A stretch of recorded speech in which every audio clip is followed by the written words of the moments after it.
Ahí sí vamos al bosquejo. En el versículo del 1 al 5 dice: para entender esto hay que recordar que para estos cristianos judíos el cristianismo no era una nueva religión, era más bien el cumplimiento de las promesas de Israel, de todo lo que ellos habían esperado. Por lo tanto, un fariseo que aceptaba a Jesús como Mesías no dejaba por ello de ser judío, ni ser fariseo. Hay que entender eso. O sea, no era un cambio drástico, totalmente de abandonar toda la religión judía y irse rápidamente hacia el cristianismo. O sea que eso era un proceso, era muy normal que siguieran visitando la sinagoga, guardando los ritos de la ley, etcétera, etcétera, siguiendo parte del partido fariseo, saduceo, y creer en Cristo. Eso tomó casi un siglo para que la iglesia pasara totalmente o se separara el judaísmo de la parte gentil. Así que eso hay que entenderlo, ¿ok? Dice: la conversión de Cornelio, en este caso con Pedro, en el capítulo 10, debió haber abierto las puertas a los gentiles, pero no fue así. Aunque después de este capítulo no se habla más sobre dicho asunto, vemos que Pablo en sus cartas retoma siempre el asunto. Esto indica que este problema siguió sin haberse resuelto totalmente. A poco se fueron abriendo las puertas hacia los gentiles. En su mayoría de las cartas de Pablo, él tuvo que lidiar con esta situación de los ritos todavía de la ley, incorporarlo a los gentiles. Así que en todas sus cartas, de una forma u otra, él tiene en mente estas situaciones, de que hay que dejar, de que hay que circuncidarse, de que no comer carne ni sangre sacrificada a los ídolos, y guardar algunos ritos de la ley, como la purificación, seguir haciendo votos, yendo al templo, pagar los votos, etcétera, etcétera, etcétera. Así que es una época de transición, ¿verdad?, donde Pablo en cada carta tiene que lidiar con esta situación de los fariseos. Dice aquí del 6 al 12, así que vemos que, para no volver a repetirlo, la semana pasada, que ya hablamos un poco, vemos que este es el problema que trae a correlación el concilio de Jerusalén. El asunto son los gentiles, que deben de someterse a la ley de Moisés, todos los ritos que la ley enseña. Ahora vamos del 6 al 12, donde Pedro interviene a favor de este asunto, no en contra. Dice: los apóstoles y los ancianos se reunieron para examinar este asunto. ¿Cuál es el asunto? Los gentiles y la circuncisión. O sea, darle alegría a los judíos de que se están convirtiendo a Cristo o están tomando o recibiendo la fe en Cristo, y de la misma vez están aceptando toda la ley del Antiguo Testamento, o sea, toda la palabra del Antiguo Testamento. Sin embargo, para ellos fue una causa de problemas que los gentiles se incorporaran a la iglesia. Entonces seguimos aquí, dice que entonces los apóstoles ancianos se reunieron para examinar este asunto. Después de una larga discusión, ya no sabemos cuántos días estarían, una larga discusión, ellos decían una cosa, ellos decían otra, y todo era con qué estarían usando ellos. Los judíos estaban usando la ley de Moisés, ¿no? Todos estarían usando lo mismo, no había más nada. Me imagino que Pedro estaba reviviendo aquellos tiempos del Señor, pensando cómo el Señor había resuelto las situaciones de incorporar a los gentiles en la creencia del camino. Y me imagino que reunirían eso y se acordarían de esos tiempos, de los hechos cuando Jesús intervino con los samaritanos, que les dio parte de la herencia, me imagino. Sí, no, cada duda Pedro que... está usando la conversión de Cornelio para... Sí, pero tuvieron que haber usado la Septuaginta, que era la versión que había, el Antiguo Testamento. Sí. Y Pablo era un especialista en el Antiguo Testamento. Y los apóstoles estaban ahí para eso mismo que dice Samuel. Todo lo que Jesús habló, enseñó, las relaciones que tuvo Jesús con los que no eran judíos, etcétera, etcétera, que fueran testigos, ¿verdad? Cualquier momento sería como la Biblia hablada, ¿verdad? Ya Pablo había enviado su primera carta, ¿verdad? Se supone que ya tal vez un año atrás, había enviado su carta a Gálatas, a los Galacia. Ya tratando el mismo asunto por ahí arriba, porque fue entre el primer viaje misionero y el concilio de Jerusalén, porque Pablo no menciona el concilio, sino Pablo ya le hubiera dicho a estos judíos que de la región de Galacia, mire el acuerdo que nosotros llegamos allá en Jerusalén, en la ciudad de Jerusalén, con Pedro, con Jacobo, con Juan y todos los apóstoles, los ancianos, y ya esto se resolvió. ¿Por qué vuelven otra vez ustedes? Que sí que no había llegado todavía el concilio. Aunque Pablo envió la carta, no era una carta que se usaba todavía como referencia, porque estaba dando vuelta por esa región. Así que no es tan fácil como ahora, ¿no? Pastor, ¿se puede estimar el tiempo que estuvo dando vuelta la carta? No se sabe. Se supone que fue escrita entre el primero viaje misionero, que duró más o menos 2 años, del 46 y el 48, el concilio fue en el 49, así que tuvo que haber sido entre el 48 y el 49, cuando se escribió la primera carta, y en algún momento llegó por esa área. Y comenzaron a llevarla de la iglesia en iglesia.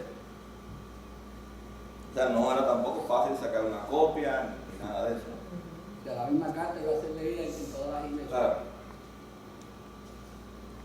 Ok, entonces vemos que entonces comienzan la discusión, ¿verdad? Usando, como dijimos, todo lo que usaron ellos. Después de una discusión, Pedro tomó la palabra, o sea, comenzó a hablar. Hermanos, ustedes saben que desde un principio Dios me escogió entre ustedes, para que por mi boca los gentiles oyeran el mensaje del Evangelio y creyeran.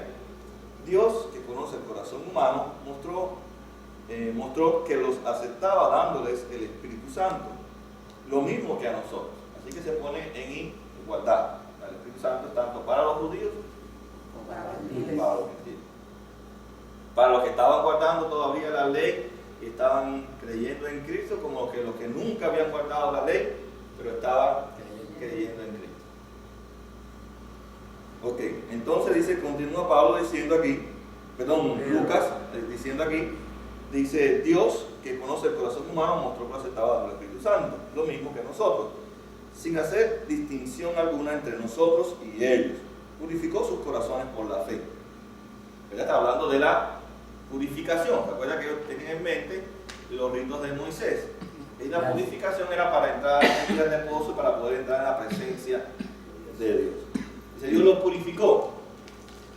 Claro, Pedro no se va a quedar en la purificación simbólica de las tinajas, que la llenaban el día antes, la cogían después el agua y se bañaban, etcétera, etcétera. Después se cambiaban la vestidura y entonces así iban a entrar en el día de reposo y irse al templo luego más tarde. Dice aquí entonces Pedro, Lucas hablando otra vez de lo que Pedro dice, entonces, ¿por qué tratan ahora de provocar a Dios poniendo sobre el cuello de estos discípulos un yugo que ni nosotros ni nuestros antepasados podíamos soportar? Quiere decir que en algún momento usaron las escrituras para hablar de cómo el pueblo de Dios pudo cumplir la ley, porque eso que estaba, aunque no se menciona, se acuerda que eso está como implícito. No está explícitamente, está implícitamente. O sea, no está implícitamente, está explícitamente. No lo dice, pero nosotros podemos deducir por lo que él está diciendo.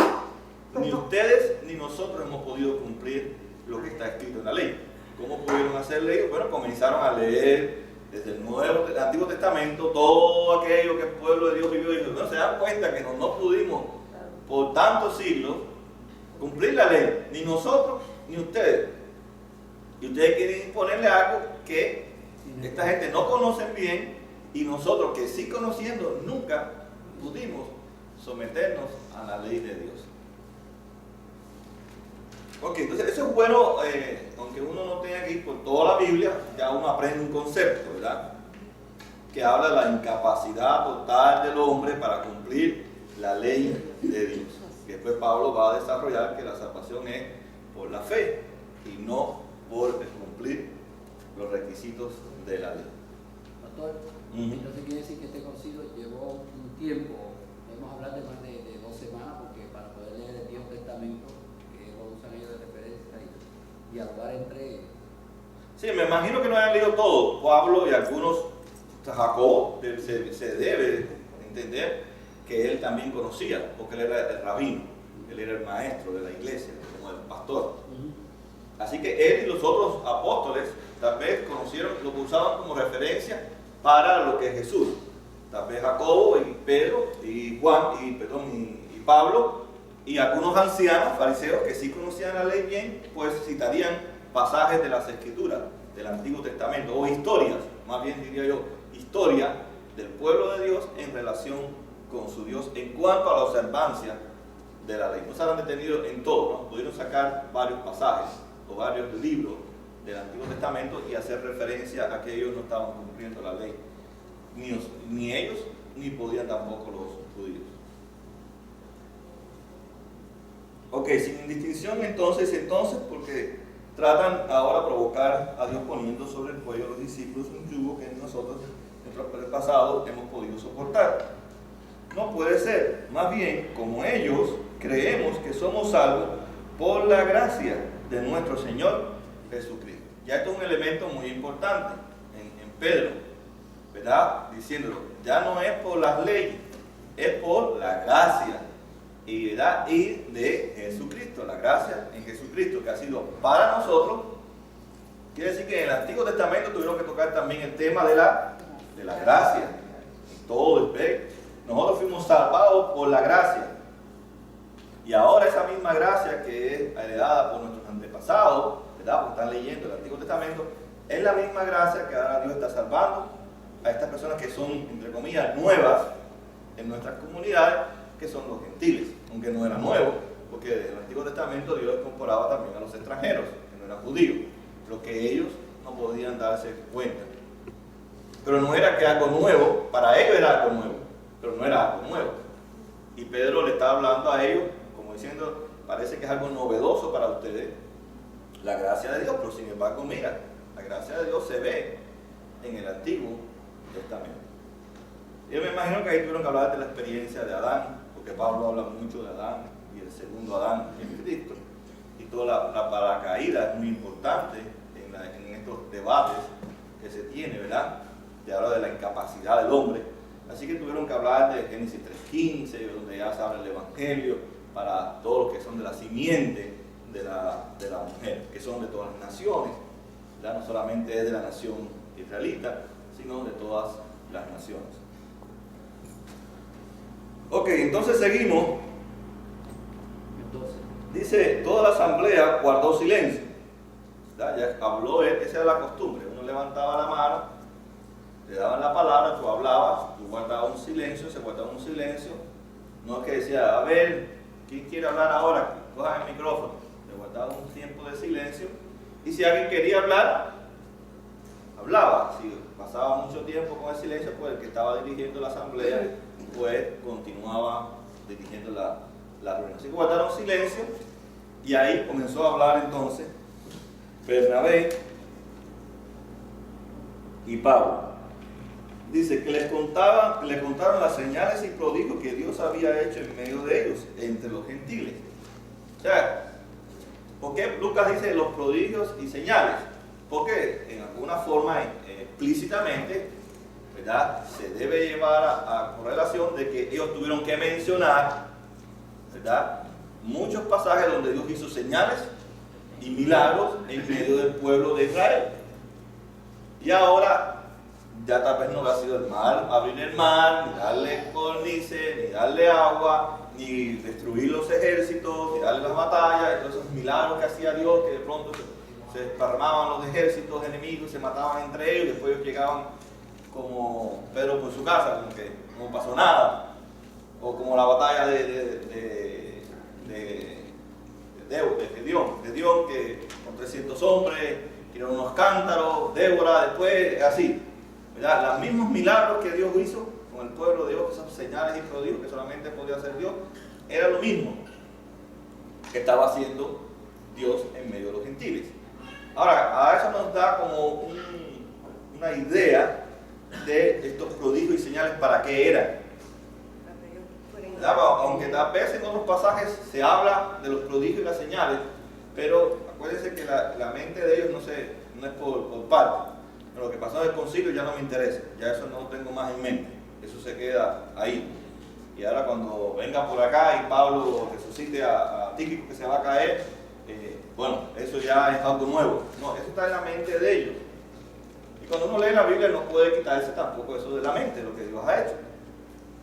Y si Él lo hizo en el Antiguo Testamento para demostrar que la salvación es por la gracia de Dios, que ellos no se merecían ninguna señal, ni ningunos prodigios eso, sino todo lo contrario, que se merecían ellos, que Dios no hiciera nada por ellos, y Dios lo hizo por su gracia.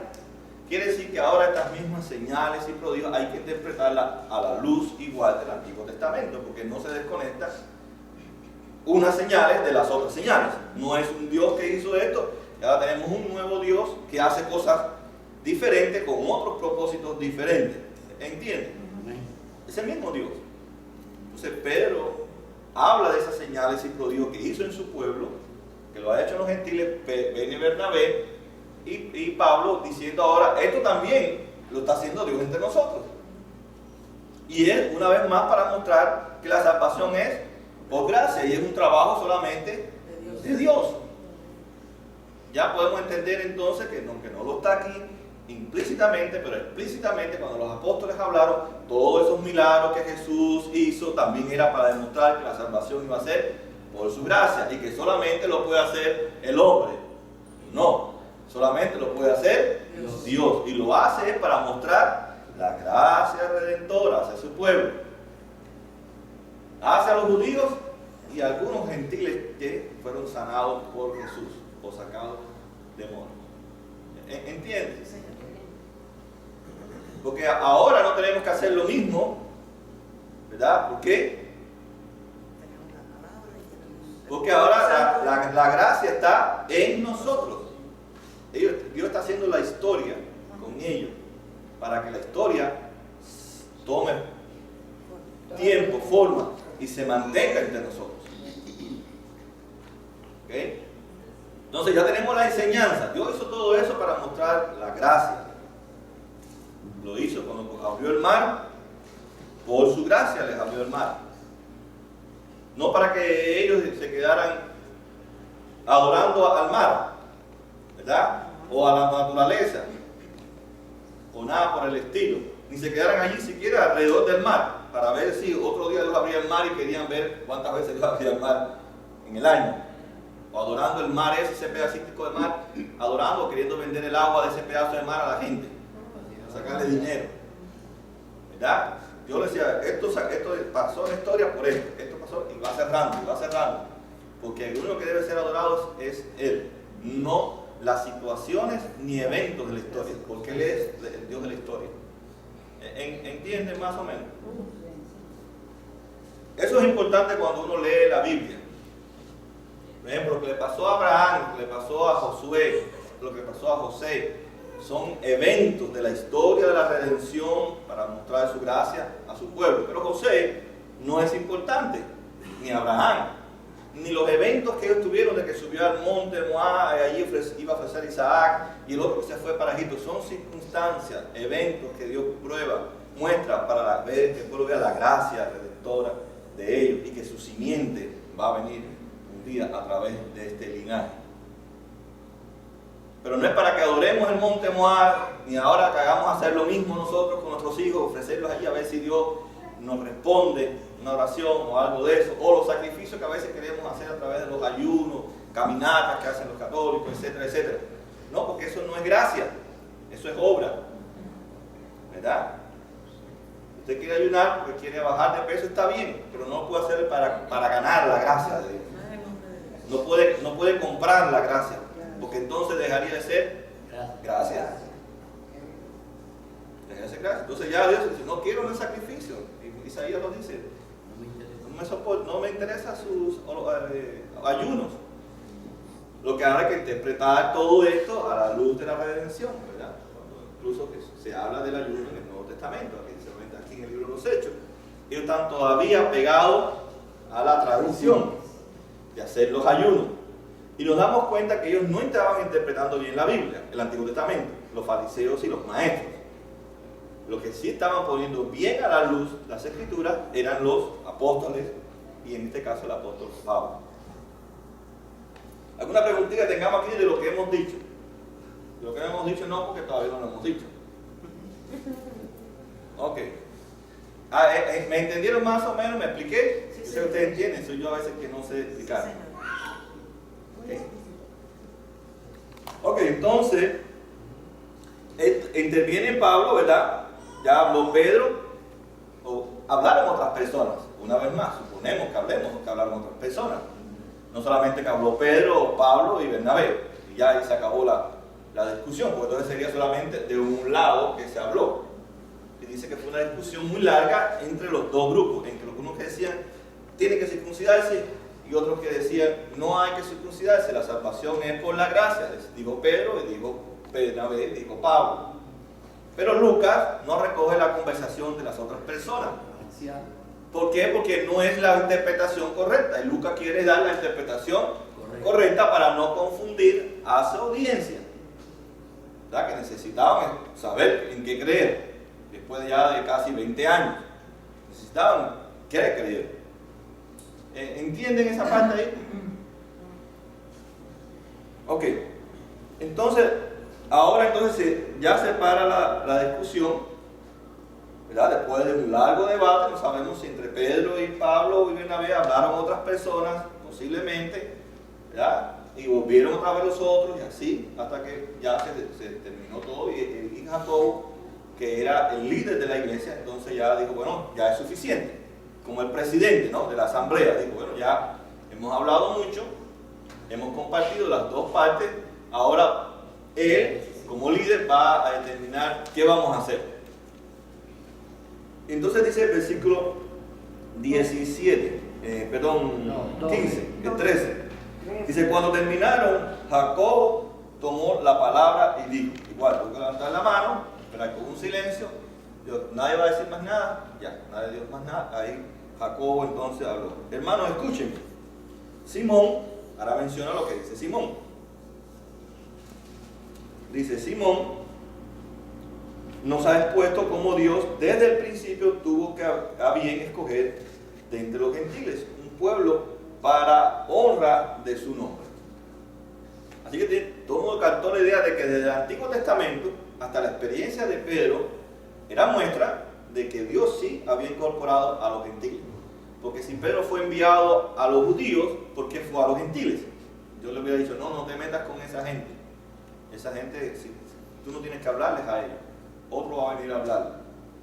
Así que sí que desde el Antiguo Testamento hasta la experiencia de Pedro, ya que está en el capítulo 10, con Cornelio, un centurión, que es enviado con un sueño, una visión que Dios le da a Pedro mientras estaba orando Cornelio también, que une todo el evento Dios, y él va hasta allí, se convierte en Cornelio, que es una persona que ya estaba ya, entre comillas, trabajada por Dios, entre el Espíritu Santo, trabajando en su vida.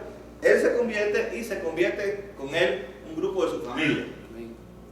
Y son bautizados, pero no son circuncidados. Pedro no lo circuncida porque Dios en ningún momento les dijo en la visión, mira, ve y háblale, van a ser salvos por la gracia, pero necesito que se circunciden para que vean la gente o testimonien a la gente que ahora son parte del pueblo de Dios. Y no le dice que se circunciden, sino dice que se bautizaran, sean miembros ahora del pacto de Dios. Pero que el bautismo no era necesario para salvarse, ni tampoco la circuncisión, sino que es una señal del pacto de la gracia de Dios. Así que entonces con esto concuerdan las palabras de los profetas, ¿ven?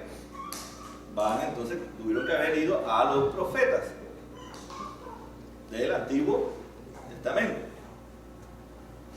Dice, como está escrito, después de esto volveré y reedificaré la choza caída de David, reedificaré sus ruinas y las restauraré, para que busque al Señor el resto de la humanidad, todas las naciones que llevan mi nombre. Se está hablando entonces del cuerpo de Cristo, de la iglesia, que está compuesta de todas las naciones. Así dice el Señor que hace estas cosas, conocidas desde tiempos antiguos, o sea que no era algo nuevo, o sea que estaban tratando con un tema que no era nuevo. Lo que ellos no lo veían era otra cosa. o no lo entendían así, era otra cosa, pero ahí estaba puesto en el Antiguo Testamento. ¿Okay? Por lo tanto, dice, yo considero que debemos de dejar de ponerles trabas a los gentiles que se convierten a Dios. Más bien, debemos escribirle que se abstengan de lo contaminado por los ídolos y de la inmoralidad sexual, de las carnes, de animales estrangulados y de sangre. En efecto, desde tiempos antiguos Moisés siempre ha tenido en cada ciudad quien lo predique y lo lea en las sinagogas todos los sábados. O sea, queriendo decir, no se preocupe que nosotros no vamos a ser exterminados, no vamos a desaparecer porque dejemos de circuncidarnos. Siempre va a haber alguien, un judío por ahí, que va a participar en la sinagoga. Podemos darnos cuenta que aún la intervención de Jacobo todavía está él mismo luchando, ¿verdad? Con la teología de la gracia, ¿no? Y porque él deja como ni para un lado ni para otro. No estamos hablando, no estamos criticando, creo que es parte de la sabiduría que Dios le dio a él. Porque Dios sabía que esto era un proceso. Y Jacobo no es que él se puso, agradé a los dos grupos, como podemos decir, ¿no? Fue diplomático. No fue diplomático, no fue la idea de él en ningún momento, ni el pasaje habla, ni es criticado por el mismo Pablo, ni nada. Más bien Pablo dice, ok, voy a correr la bola, ¿no? Voy a llevar la carta y eso vamos a hacer. ¿Okay? O sea, estuvo de acuerdo Pablo, aunque Pablo después soba su carta, dice otra cosa. Sin embargo, nunca menciona criticando a Jacobo. Más bien, posteriormente, Jacobo aprueba, ¿verdad? Que es Santiago, aprueba lo que Pablo ha enseñado en todas sus cartas. Así que a él le tomó también tiempo poder salirse como Pedro, cuando usted lee las cartas del apóstol Pedro, salirse totalmente del cristianismo y entender la gracia desde la perspectiva de Dios y no de la perspectiva farisea judaica. ¿Entendieron más o menos?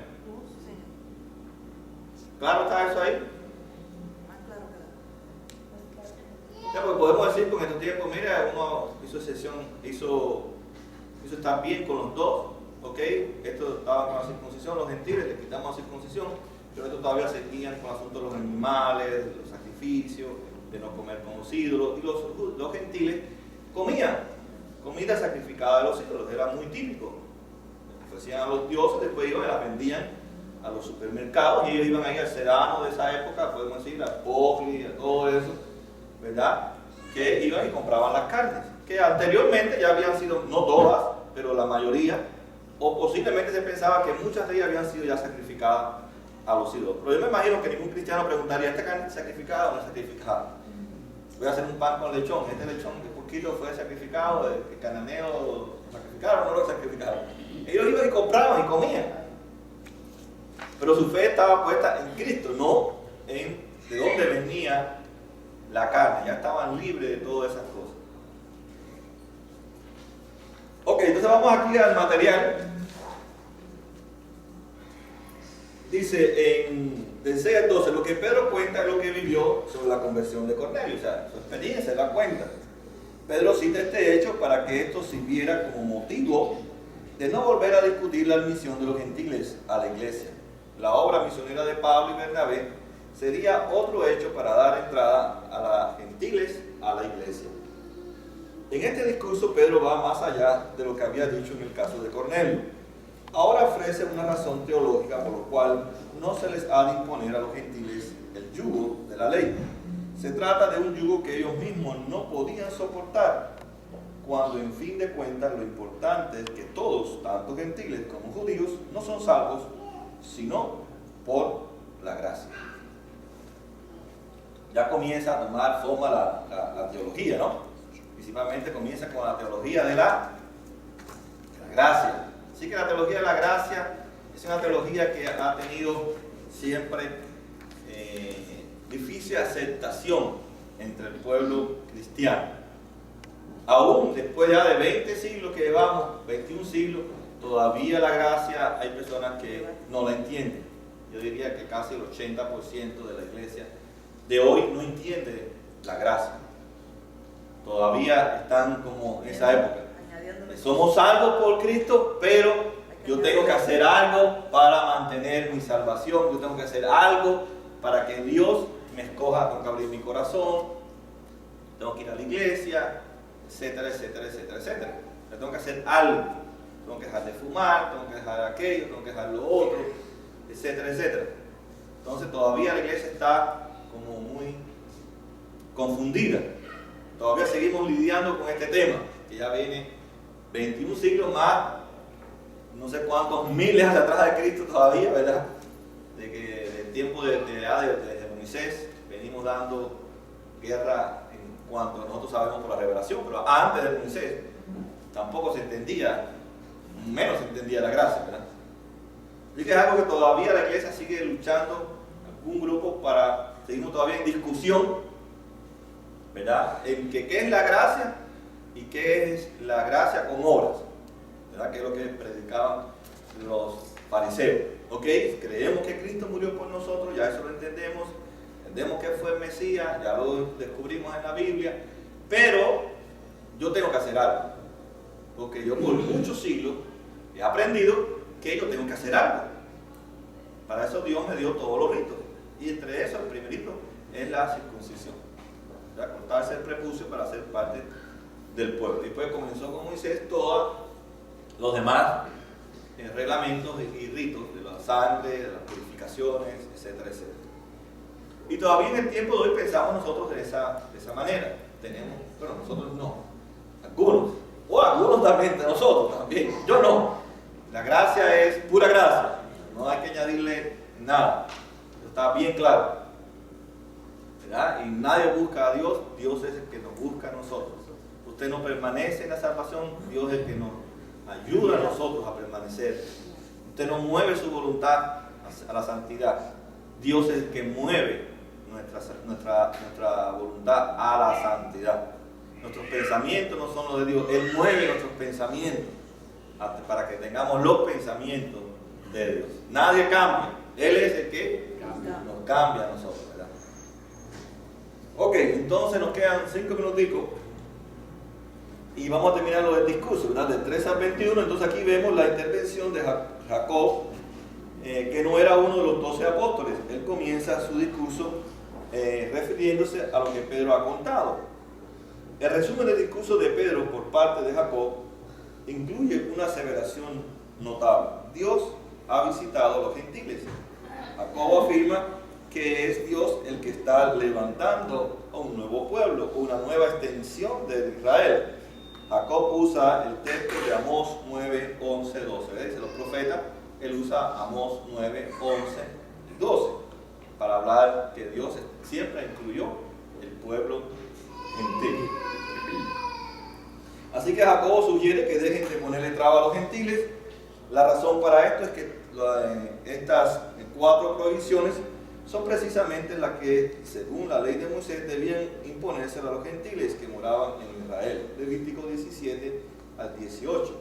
Ellos debían cumplir únicamente con las mismas leyes que antiguamente se prescribían para esos gentiles. El propósito no era decirle a los gentiles que la ley no cuenta, sino que solamente en estos 4 puntos había que ajustarse a la ley. Así que la decisión del 22 hasta el 29 dice: la carta no va dirigida solamente a los gentiles. Esta es la otra parte que no le hemos leído. ¿Nos quedamos ahí? Sí, nos quedamos ahí entonces.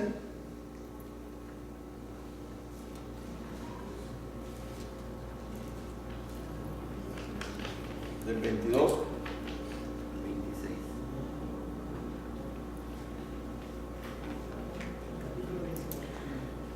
y el comienzo ya empieza el viaje, el segundo viaje de Pablo, ya no más con Bernabé, sino con Silas ahora. ¿Alguna preguntita que tengamos referente a lo que hemos leído? Se diría también, pastor, que cuando la reforma se lleva a un concilio en Switzerland y es parecido a eso también, de que si la gracia necesita de la ley, de las tradiciones para poder ser gracia. ¿Se acuerda que llevan esto al concilio de Switzerland? Lo llevó Calvino para discutir mismo de la gracia. Lutero lo comienza y eso, y y sigue la misma guerra, ¿no? Entre los dos partidarios. si es un solo Dios, si es gracia, si es una sola fe. Y todavía hoy en día yo tengo personas cerca y discutimos lo mismo, que si yo no ayuno, o que si yo no hago vigilia, o que si yo no voy a retiro, entonces no tengo la gracia. O sea que no cumplo con toda la palabra, con el paquete de la gracia, y eso es erróneo. Así mismo es. Claro, todavía, bueno, hablando del siglo XVI, se llevó otra vez otro concilio entre los dos grupos.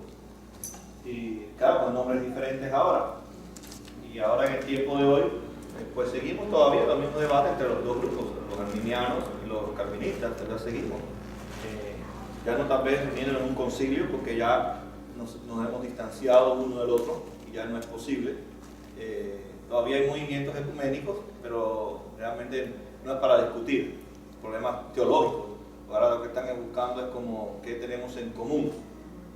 Por eso es ecuménico, ¿no? Pero ya no existe esas discusiones, simplemente que hemos decidido, unos por un lado y otros por otro, seguir extendiendo la obra de Dios. Y siguiendo, bueno, desde los dos puntos de vista, predicando el Evangelio. No quiere decir que ellos no son salvos, ¿verdad? Simplemente que están en errores, que están enseñando incorrectamente la palabra de Dios.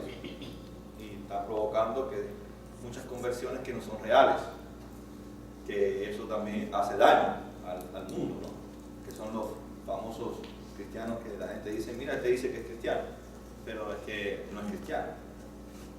Bueno, existe cristiano a media, ¿verdad? Porque la salvación no es del hombre, es de Dios. Y Dios no hace las cosas mal.